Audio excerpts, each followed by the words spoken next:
Hello, everybody, and welcome back to the SOM TV podcast. My name is Jason Wise. On today's episode, we are going to dive head into the world of food regulation, what it means, how it's done, and what the political climate right now is going to do for better, for worse, with cutting different agencies down in size. On today's episode, I have Katie Flannery, a fourth-generation butcher, who was also the star of our 2023 film, The Whole Animal, which won the James Beard Award that year. Her and her father have a bespoke butcher company that sells and produces some of the best dry-aged steaks I've ever had in my entire life. Katie's company has to go through a pretty rigorous process of inspection from the USDA. What we wanted to do, since it's in the news right now that they are cutting funding and budgets and personnel at these different organizations, I wanted to speak to her about what the USDA does. What does it take to regulate, and how complex is that process? This is honestly, if you eat food at all, which I assume if you're alive and listening to this is a topic that you should know about and should understand. This is not a political thing. We are trying to get past all of that to make it an understanding of what is regulated and why, how did it come about, and there is almost no better communicator than Katie Flannery in this topic. Before we do that, I do want to remind everybody that a few years back we created a blind tasting card game, the first of its kind, one that you can bring wine with your friends and play, and it's a really, really fun thing. It's called Blinders, and right now those decks are 50% off. If you go to blindersgame.com, you can order any one of the decks, including the original deck, which is all you need, or the expansion decks, which take it a little further if you're a little geekier with wine. And you can get them for 50% off at blindersgame.com. So get some friends, get some wine, and have some fun with us. Without further ado, my conversation with Katie Flannery about food regulation in the United States and what that means to you. Katie, it's a true honor to have you back on. We're going to talk about something that I've spoken to you about many times, which is inspection, the USDA, and kind of what's happening. But I want the listener to understand what the process is of being a butcher, a supplier of meat, and what that takes. I want to start this off by asking you, what is the USDA and what is the FDA? And why are they different? We're going to just do a little classroom stuff to start off here. They both deal with kind of the food realm, but different parts. USDA is going to be your beef, your chicken, pork, lamb. FDA is more seafood, cheeses. Some things I think fall under both umbrellas. But for us as a meat processing plant, we are USDA. The interesting thing to note, though, is the USDA comes in when you want to be or you want to be able to sell to somebody who will then resell your product. So when Dad started his butcher shop, that was just kind of like a, over-the-counter walk-in butcher shop, we were not USDA. We were Board of Health because we were selling to the end user. So if you're getting your meat from like a Whole Foods, they don't have the USDA in that Whole Foods because out of that location, they're just selling to somebody who's going to take it home and grill it. For us here, when we moved from only retail to a mix of retail and wholesale, so selling to restaurants, hotels, all that fun stuff, we had to bring in the USDA because we want to sell to somebody who will then sell it to somebody else. So the main difference between like those two, Board of Health and USDA, is the Board of Health, you'd have an inspector come in like, I don't know, maybe once a year, and they just kind of check in and all good. With the USDA, we have an inspector on site every single day. So every single day. And we have to operate within the hours of our circuit. So we are allowed to operate between 7 in the morning and 3:30 in the afternoon. If I want to do and Monday through Friday. If I want to do any production before, after, or on weekends, we actually have to request overtime from the USDA and pay the salary of the inspector for that overtime. So if we operate within kind of our given window, we do not pay for the inspection. If we do any overtime, we are on the hook for that bill. So it's a much more rigorous, overview, if you will. I mean, you've got boots on the ground here every single day versus, and the FDA is kind of similar more to like a board of health where somebody comes by, maybe once or twice a year, checks in, and then they're out, but they're not there every single day. The other thing that the USDA does is that they rotate their inspectors every 6 months or so. So you never get too comfortable with one person, right? Every 6 months, you've got a new person walking in who's got a totally different kind of way of looking at things. What we've seen over the years is it's almost like every inspector, you can kind of figure out what their foibles are. Like, okay, if we're getting, Inspector Jim again, okay, everybody make sure that you always clean underneath the tables. That's what he'll do first, is he'll run his finger underneath the tables. And then if we go to Inspector Joe, always make sure the door handles are clean. But it's, everybody's got their own, I guess, touch points of what they're focused on. I have filmed extensively at your location, and the thing that blows me away is how clean it feels. Sterile is the only word I can use. I mean, it is, in a strange way, feels almost medical. Like it's like there's nothing there but shiny steel and clean floors and nothing else. Well, how do you describe your business, though? I mean, so you've got USDA. We're going to get to the question of why somebody has to be there every day, but how do you describe your business? Because you do sell to the end consumer, direct to consumer, right? But you also sell to restaurants. Yeah. So what are you? God only knows. A butcher shop? Okay, so the official term is we're considered a further processor. So that would be the term that the USDA kind of recognizes us as. We're not a slaughter facility. We're not slaughtering animals. And the other end of the spectrum would be like a cold storage facility where we're just holding product, box in, box out. We're a further processor. So we're bringing in raw material, basically your primals from, we deal with mostly beef here. Very large cuts. Very large cuts. It's basically like the full muscles, the subprimals is the official term. Like if you get a full rib roast for Christmas, like a full 7-bone rib, that's considered a subprimal. Right. So we would bring in cuts like that. Our process here is dry aging. So we dry age pretty much everything in-house, and then we'll fabricate into steaks. So that's, again, further processing. We're taking a raw material and enhancing it through our own process. And for the listener, you're cutting steaks out of larger, a roast, or what we would call like a roast. You would be cutting those into smaller pieces. Exactly. Like layman type of thing. All right. So why... It almost feels like the USDA is this is very political. Right now there is talk of cutting inspectors down a little bit. I mean, the government is trying to I guess constrict a bit, and it's going to touch this organization. It almost feels like they're your boss though. Why do you have to ask them if you want to work 2 more hours on a day? If let's say it's Christmas and you have to fulfill more steaks and things being shipped, why do you have to ask a government agency to work longer? It's funny. I think when we first started and when I was younger, I was definitely more of kind of that like petulant, F you, I do what I want, fuck the government. But, whatever, those were the younger days. I've come around. I understand the point, right? Because as, a company that says, I want to be able to sell to a restaurant, to a distributor, to somebody who's going to get the product into a lot more hands than just me selling to whoever walks through my door.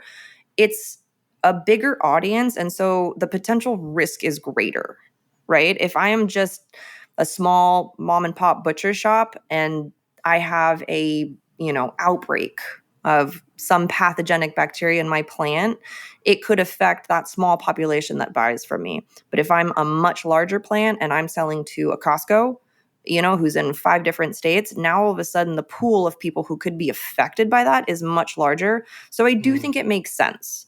For somebody who wants to sell for resale, you need a higher level of scrutiny because, again, the risk is larger. You could potentially touch more people with this. So I get it. I really, really do. Every day, though. Every day. It's almost like you have another employee at your place at all times. The large plants have to have a designated parking spot for them as well. We just have to give them a desk, but it's just like a desk up front by the microwave and the coffee pot. So it's nothing special here.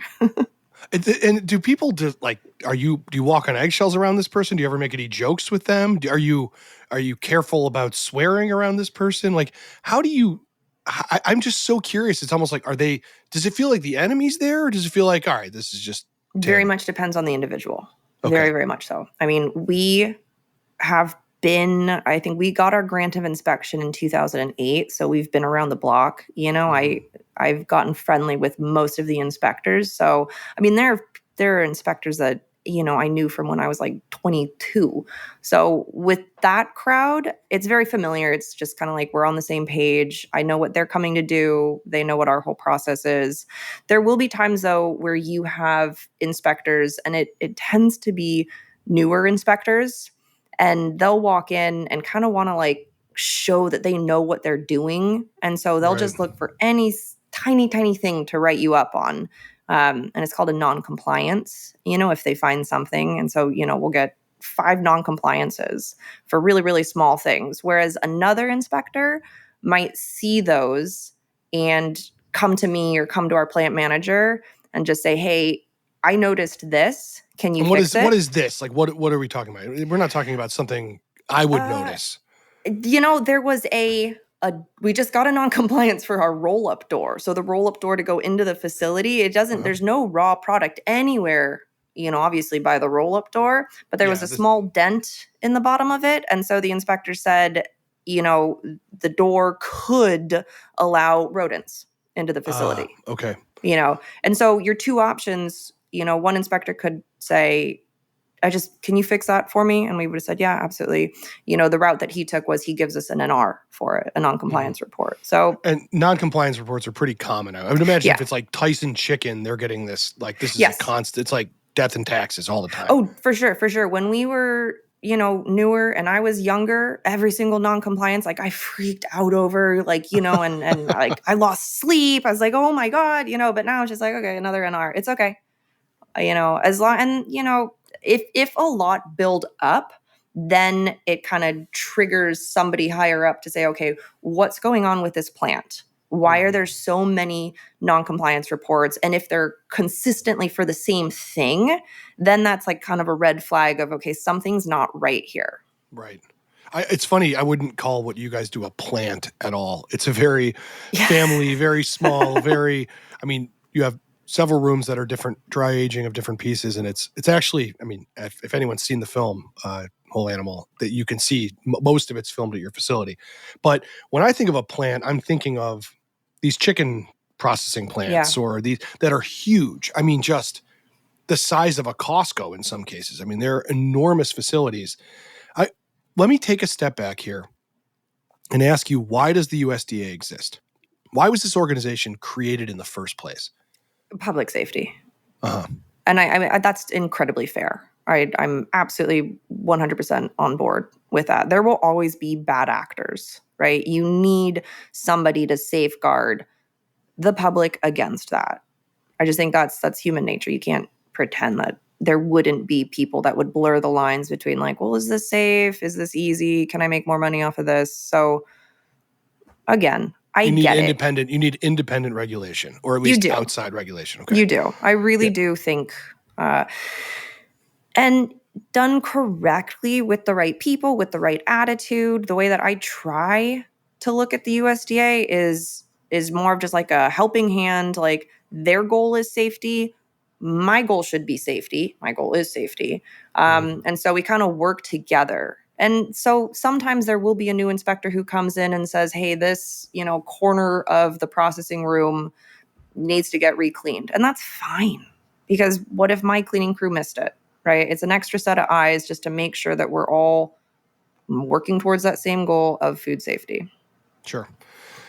Okay. I mean, we're talking, though, you know, this is turn of the century, you know, pre-World War I, World War II time where things got out of hand. I mean, obviously there's books about it, you know, the jungle, all of this stuff. We're talking about meat, but obviously this is for everything. I mean, I read something that foodborne illness is, you know, it's like 80% vegetables is where it comes from versus anything else. But that being said, there have been some examples with meat recently, you know, the whole Boar's Head debacle that happened recently.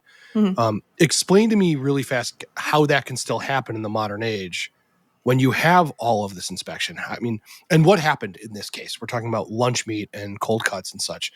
What happened? It was exactly? Listeria on that one. So you'll find Listeria in standing water. Any foods that are, the industry calls them ready to eat, RTE, you've got a higher chance of Listeria and a couple other pathogens occurring. And from what I've heard from some of the inspectors that I've just kind of chatted and gossiped about with it was just kind of a pattern of people, seeing something and just kind of, well, the next person will deal with it. Well, is it really that big of a deal? And in small isolated instances, you could probably get away with that. But if you have them all accumulate, then you get something as big as that. And this cost millions of dollars, this recall of all and several deaths as well. So, it was a big deal, very big deal. Yeah. It's interesting though. We are seeing like today, I think some ramifications from that because it's almost like a heightened level of scrutiny on all of our sanitation procedures here.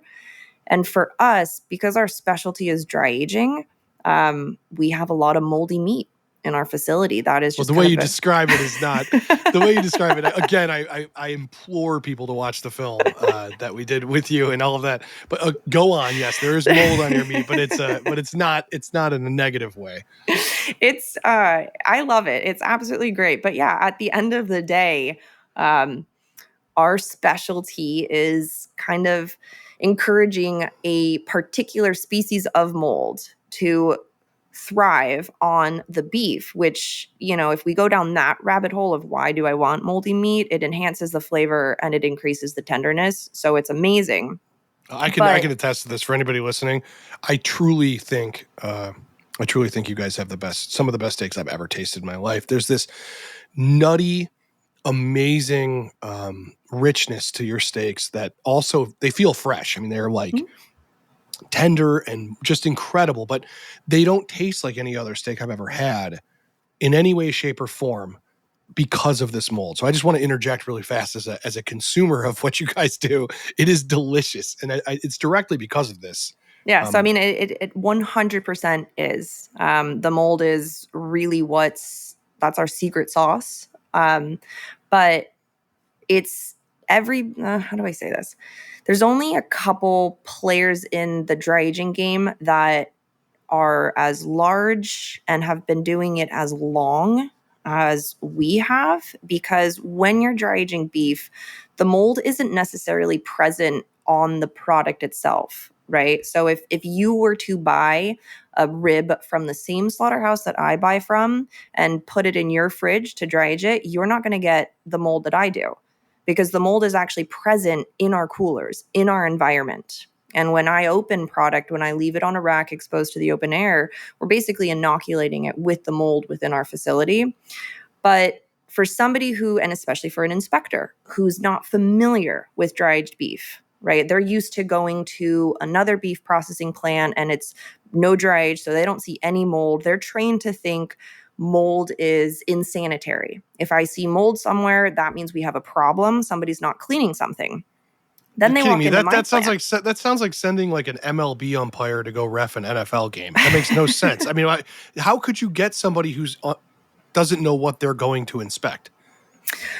Dry aging is a weird thing, and it was so niche for the longest time that because I think we're on our circuit, inspectors usually have, I think, 3 or 4 other plants. We're the only one doing dry aging. So they never see moldy product anywhere else. And then they walk in here. And a couple years ago, we actually had one inspector, brand new, said hello, introduced him. We're kind of following him around, walk him over to the aging room. He opens up the cooler and he just kind of like takes a step back. He's like, oh my gosh, like this entire room is spoiled because it's full of moldy meat. And he moldy meat. It's so funny to hear you say that. They have these little tags that they carry around that says like USDA rejected. And so he pulled out his tags and he started, pinning everything. And he was like, I'm condemning all of this product. This is spoiled. You cannot sell it. And it was a big deal because obviously our entire business model is around selling, again, moldy meat. I embrace it, right? Yeah, fair. So it ended up being kind of an education process for him and for us. It escalated all the way up to the head of the district. And it was an eye-opener for me. It was the first time I really saw that, like, okay, the inspectors, you kind of assume that they know exactly what they're doing, that they're going to have all the answers. But when it comes to our world, to dry aging beef, they have no fucking clue. Let's hope they're not listening to this podcast. No, again, it depends on the person, right? A lot of the inspectors that come here, I do think, they walk out of my plant knowing more about mold in relation to food production than they did walking in. And so I see that as like a net positive. And any of the inspectors that are willing to talk to me, to understand the process, to, go through all of the frickin' scientific documents that I have as the basis for our support for why this is not a food hazard, it's great. Anybody who has ever had cheese of a high quality or anything that requires some form of aging there should be no, I can't. That has been a way charcuterie and things have been preserved since medieval times when you did not have refrigeration, or you found a way to age things or salt them or dry them or this or that. And dry aging, like you're doing, is a product of thousands of years of trying to figure out, how do I preserve something? And in the process, figuring out that actually it tastes better than if I hadn't done this in the first place, just pure refrigeration. So yeah. It blows me away that you would have to spend 10 minutes on this with an inspector. It's funny though. I'm always like, okay, look from the other perspective that we just had. And this year has actually been very difficult for us. This is why I made the film. I wanted people to understand this process. Okay, keep going. Dude, I love the process. It's my jam. But this year, probably relating to all budgetary cuts, we actually have not had an inspector assigned to us. So we keep getting temporary inspectors coming through. So every week I've got a new person coming in that doesn't know me from Adam, that doesn't know dry aging beef. And I kind of have to have the conversation of, this is why mold's okay, yada, yada, yada. And there have been a couple inspectors that have just to their core not wanted to hear what I've had to say, not wanted to again, go into the scientific evidence of why this particular mold is okay. And they just kind of dig their heels in and say, this is an insanitary condition that you're allowing to happen. And so probably more so this year than ever before, I have been butting heads with the USDA about mold in relation to dry aging. And we honest to God still have not come to a resolution. We're still kind of talking in circles. Fascinating. I didn't expect that to be something. If we talked about, look, I don't want to make the podcast political. Man, do people yell at me if I say anything about politics on a podcast? But I'm going to say something right now. Guess what? Food, wine, what you eat, what we import, what we drink, it's political, whether you like it or not. I'm sorry. Doesn't matter what you believe politically. It just is. There are politics built in. I didn't expect that there would be, because I do know there are being cuts made to the USDA, like there are from almost every government organization at the moment under the administration. So I didn't expect there to be more chaos. I would have thought it would have just been less regulation. So you're telling me it's kind of, in a strange way, more regulation because you have to spend your time explaining rather than doing your job. Does that sound right? Or am I overreaching?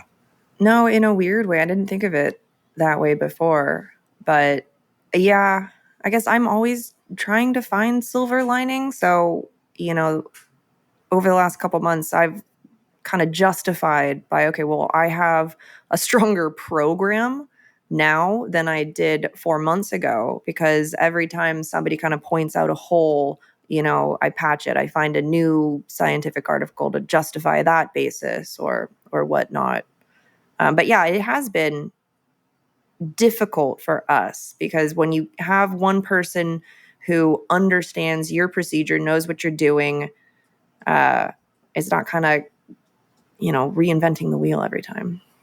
Okay, I like that. That's a good positive thing. Try, right? Opinion-wise, are you overregulated or underregulated? If, it's not you I'm concerned about. I think about these giant look, I made, again, not to tout my own film again, but we made that to show why people who know the people their food comes from get better food. It's not that like, it's that if you know where you're getting your food and that person knows the people they're getting that from, you're just going to eat better food. It's just going to be a better quality product. And that's why we made the whole animal. Use the whole animal, don't waste anything, pass the tradition on. And you guys are a perfect example of that. I'm not talking about you and the small farmers and all this. I am concerned about the large plants that, are billion-dollar conglomerates, and they are answering to shareholders, and their thing is, look, let's just make more money. And I wonder what's better, less regulation, more regulation. When does safety creep in? I'm curious from your point of view, how you even approach a topic this big. I feel like you would have to have some sort of splits based on size, right? Because for me, as a small plant, I would say that we are overregulated. If you look at a Tyson, at an IBP, at a JBS, I'd probably say they're underregulated. They'd probably say they're overregulated, right? I know. A good example would be ground beef. That's a difficult one to tackle within the industry. And I don't know how to describe this without going like way too into the weeds.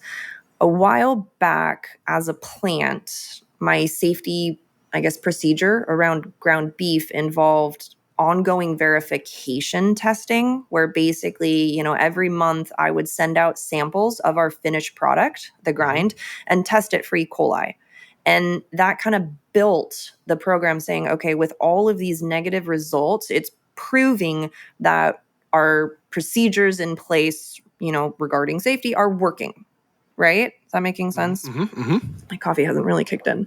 No, it makes total sense. So they're saying by having you test, nothing's wrong. So they're proving that it's working because you're having to test because often, I guess so that what being I should safer. do really quickly is kind of back up to the concept of when you are a USDA inspected plant, a federally inspected plant. The basis of that is called a HACCP plan, Hazard Analysis and Critical Control Point. And so that was a huge hurdle for us to kind of build our HACCP plan, get it. You have to submit it to the USDA. This is my HACCP. This is all of, the whole program. And if they approve it, you are given your grant of inspection. The HACCP is comprised of a couple different things. You do a flow chart, right? You basically sit down and you map out where product goes throughout your facility. And then each step of your flow chart, receiving product, cold storage, dry aging, fabrication, each step you put into a hazard analysis. And that's another document where you look at that step and you say, is there anything that could go wrong here? And if your answer is no, you just say, okay, this is just a step. If the answer is yes, there's likelihood of, pathogenic E. coli, of, again, a safety concern. That step becomes a critical control point. And then all of your critical control points are your HACCP plan. And it's basically a way for you, and I like it. Again, it's kind of cool. It was exhausting putting it together.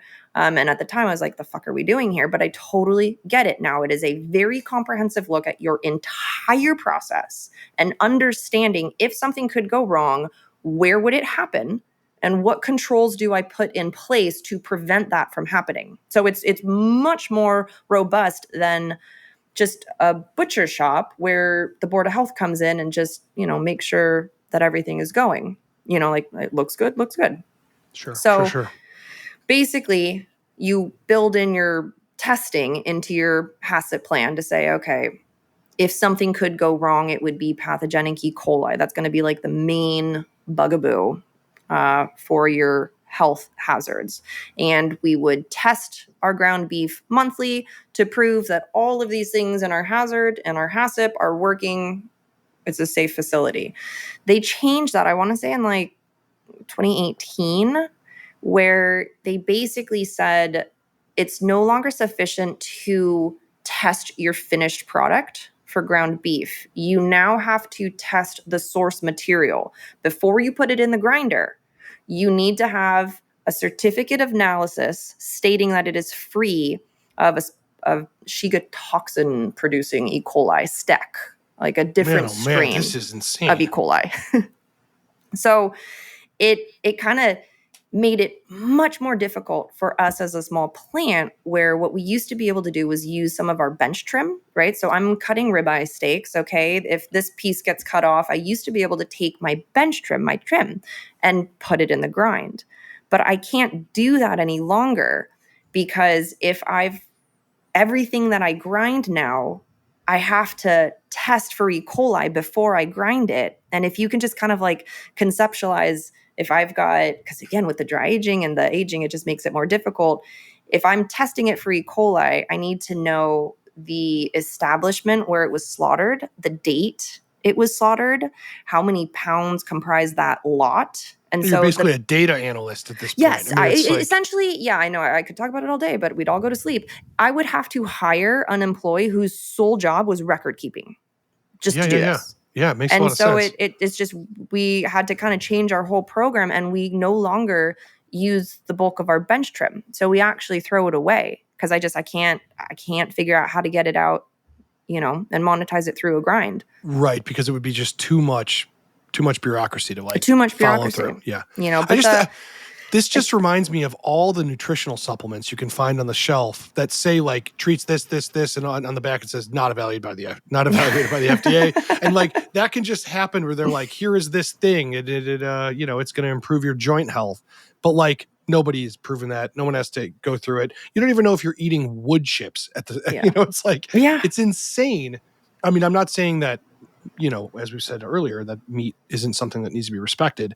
But it is crazy that certain things are so regulated, others are completely just in the wind at GNC. It just blows me away. Also for ground, they do have, I think, 4 different tiers of like how large of an establishment you are. Are you very small, large, very large? The smallest, a very small producer for ground beef, according to the USDA, is 10,000 pounds a day or less. I grind like 100 pounds a day, but I am lumped into, I'm lumped into somebody that does 10,000 pounds a day or less. And so that's where I feel like we would be overregulated, right?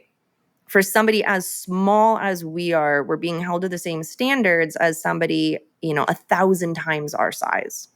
All right. Yeah, this is an issue. And this is my issue with anything where you're trying to have an established business in the face of tons of money and giant, whether you're a winery or a filmmaker or a butcher like yourself, it's so hard in this country to stay small, be allowed to be small. Mm-hmm. It's like you're not allowed to be an independent filmmaker. You have to make a good independent film, then you have to go make some giant studio thing, and if it fails, you're done. That your career's over. Yeah. Same goes for winemakers. It's like you're not allowed to be a small winemaker. You have to then go from 1,000 cases to 42,000 cases to 1 million cases. And I really have to applaud you for being able to stay, because at a certain point you lose QC. You can't keep the quality. And we've seen this. I mean, there are products in Costco I will not name that have been bought by other companies that I used to love. They were wonderful when they were kind of in the know and they were great. And then that family sold it and then someone else made it much bigger, put them in the supply chain, and good for them. But, they're just not the same. I'm sorry. I'm speaking of certain spaghetti sauces right now. But I do want to make sure people understand, for all the technical stuff we're saying, I can't love the meat you make more. I want people, where can they get, we have a lot of holidays coming up. We have Mother's Day, we have Father's Day. We have a lot of things, and you guys do a great job. I want you to plug this for all of the technical stuff we've talked about and all of the we got to protect meat. And it's not, you guys do a great job, and you make arguably the best steak I have probably had in the United States. And I would love people to reach out and tell me a better steak they have had than Flannery. So where can people order the stuff that you make? It's pretty easy. It's flannerybeef.com. I mean, we ship all over the country, which is kind of fun. We got a pretty cool Instagram, Flannery Beef. I try to put up a lot of stuff on there, more on like the informational side, to kind of like, let people look under the hood at what goes on, within the meat world, because there's a lot of misinformation, and also just to really show the process behind what we do, to strengthen that sense of like, yeah, this is a really good product. We stand behind it. I'm not doing any shady shit. Here's my moldy meat in all of its glory. Throw it on the grill. It's amazing. Don't worry, we trim the mold off. Yeah, you wouldn't even know. When you get these steaks, by the way, they look like these beautifully marbled, incredible colored. They have nothing. You wouldn't even know unless you saw my film, The Whole Animal, which you need to watch.